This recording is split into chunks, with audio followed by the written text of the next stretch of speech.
We need less fees, less regulation on them.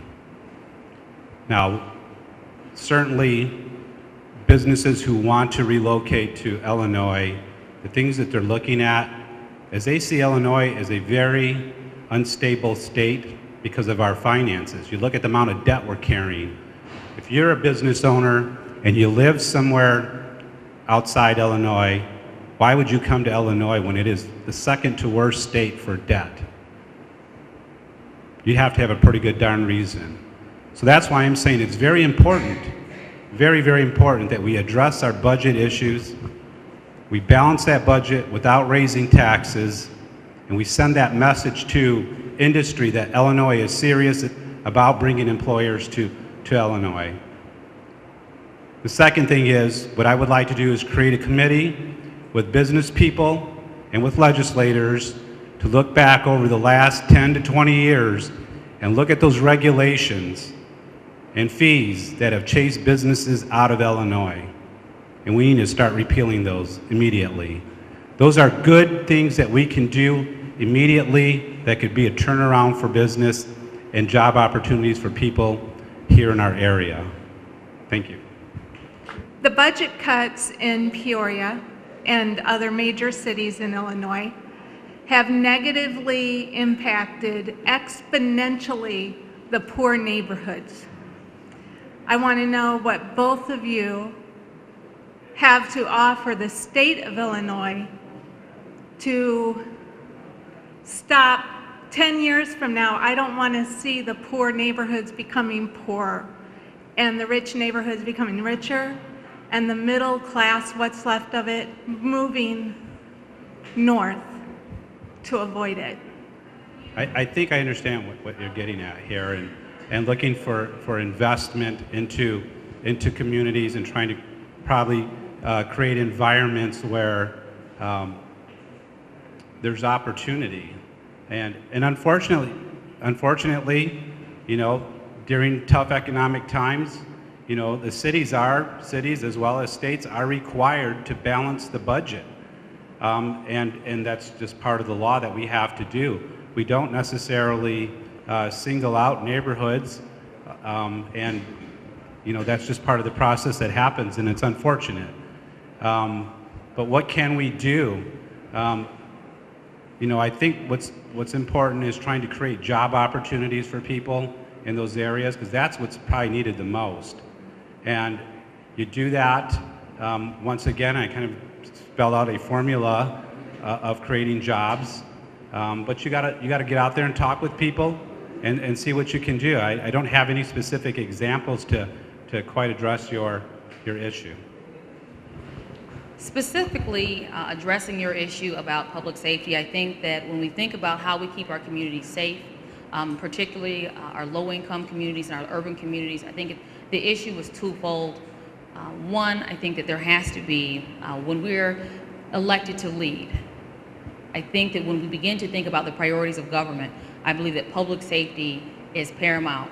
One of the things that I would not do is I would not cut to decrease public safety, cutting police officers, cutting sheriff's positions. So one of the things that I did this year when the governor was talking about potentially slashing the local government distributive fund to the city of Peoria is I worked very closely with Mayor Artis and the other mayors of all the municipalities that I serve to restore that grant line.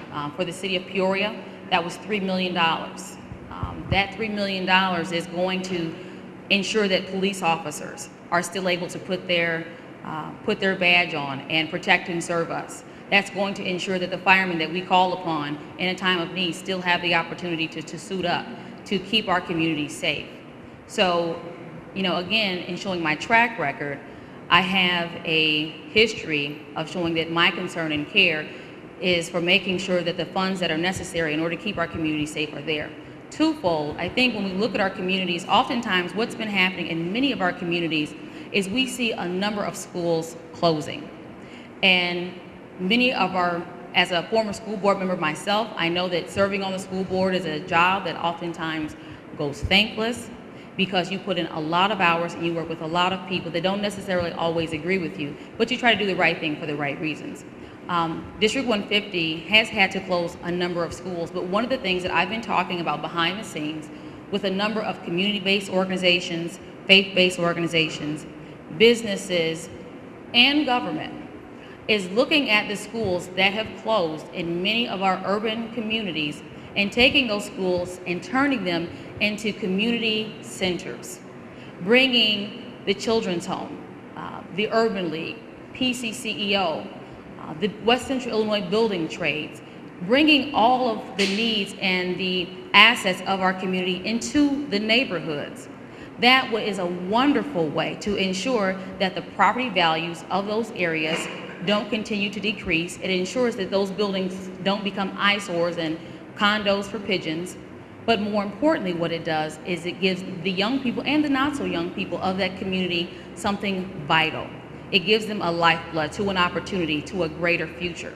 And I think that that is a promise that often goes missing on so many of our young people, that they don't feel that those opportunities of hope are there for them. And I do believe that if we bring many of those services within the schools, within those buildings that are already there, there are a lot of grant dollars that are available to retrofit many of those buildings. And that is something that I've been working on in a bipartisan way with Democrats and Republicans in this community in order to ensure that we keep the lifeblood of our community what we used to think that it was. And I know that we can once again attain that greatness, and I want to work very hard as your state representative to ensure that that happens. Jim, you've been on the City Council for 3 years, and there have been a number of initiatives that reflective of the African American business community. Unfortunately, and you know that we are the largest black trade organization in the state of Illinois, you've yet to reach out to the Peoria Black Chamber of Commerce or the Illinois State Black Chamber of Commerce.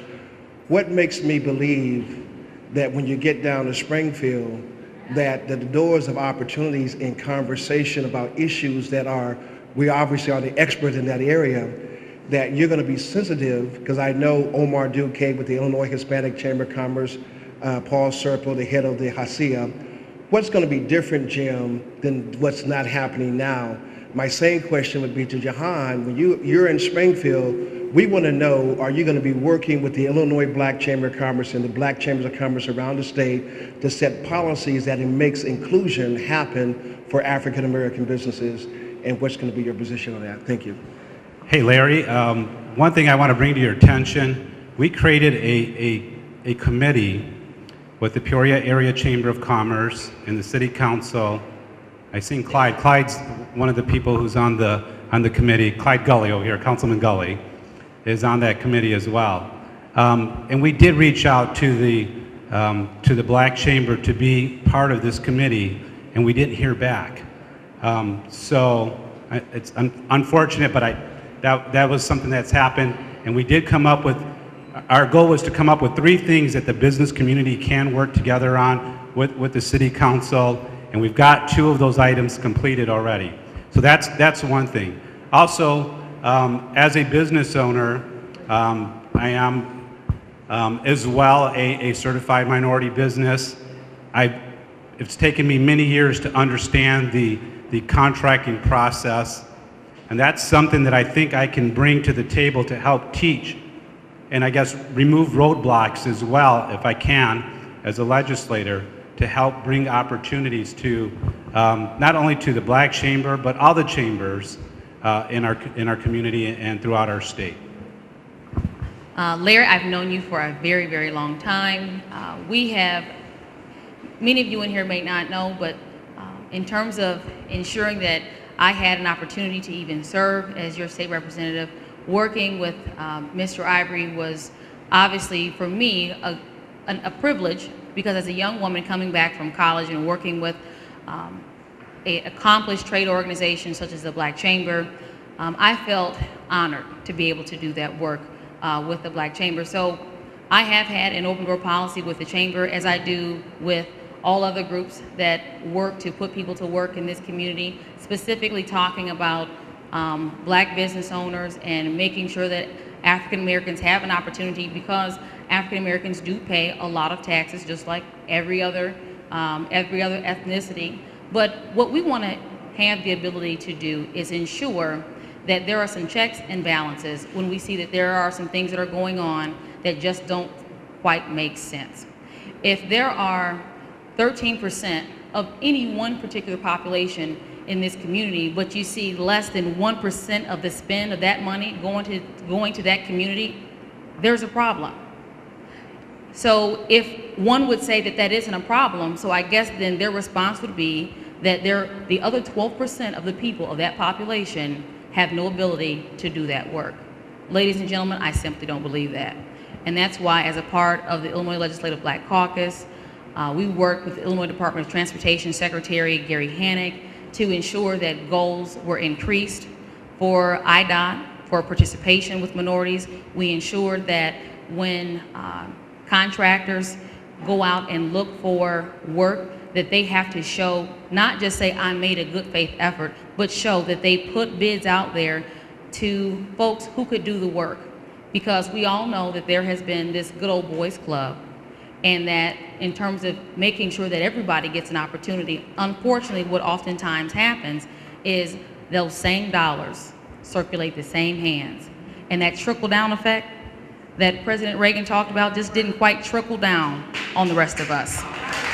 My name is Tamara Butler, and it's 2 questions, but I think they're pretty simple. The first one is, if you do not win this election, how will you continue to serve the Peoria area as far as your service, and what will you do to help the community? The second question is, with the problems we have in the state regarding education, what are your plans as far as bringing funding to schools in the state of Illinois, more specifically to Peoria Public Schools District 150, 92nd District? And I would like to know that as a school social worker of District 150, what are the plans? Thank you. I'll answer the second question first. Second question was, what would I do to bring more funding to Peoria School District 150? I have proposed looking at the way that we fund our schools.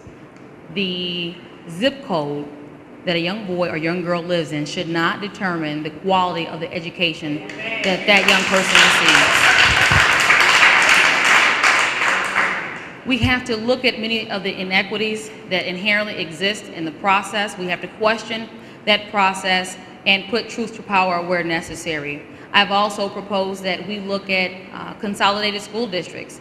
Right now, the state of Illinois has over 482 school districts. That's the most almost in the entire country of any one given state. Half of those school districts are one-unit school districts. That means that the administrative cost is extremely top-heavy. So for every one of those school districts, you have at least one administrator in that school that's making well over $100,000 per year. And in many school districts, you have many more. So I would like to look at consolidating our school districts to ensure that there's a greater opportunity to make sure that all children have the opportunity to receive a quality education. And that's something that it oftentimes isn't very popular. But again, when you work in a bipartisan fashion and you're willing to work with both sides of the aisle, there are many things that you can accomplish. And these are some conversations that actually have already been taking place, because there's a lot of work that has to be done, but I'm willing to roll my sleeves up and do just that. In terms of looking at what would my life be outside of the Illinois General Assembly, well, for one, I just got engaged 1 month and 19 days ago.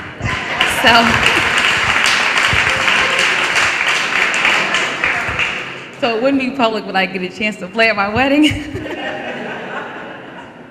But outside of being extremely elated about marrying the man that I love, I would like to continue to serve the community in the way that I served the community before I went in to run for public office. I have no desire to be a career politician. When people talk about term limits, that doesn't scare me, because I have no desire to do this for the rest of my life.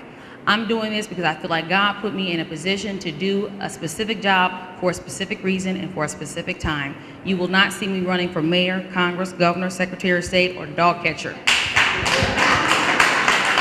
I want to serve in this capacity and do the job that I was elected to do.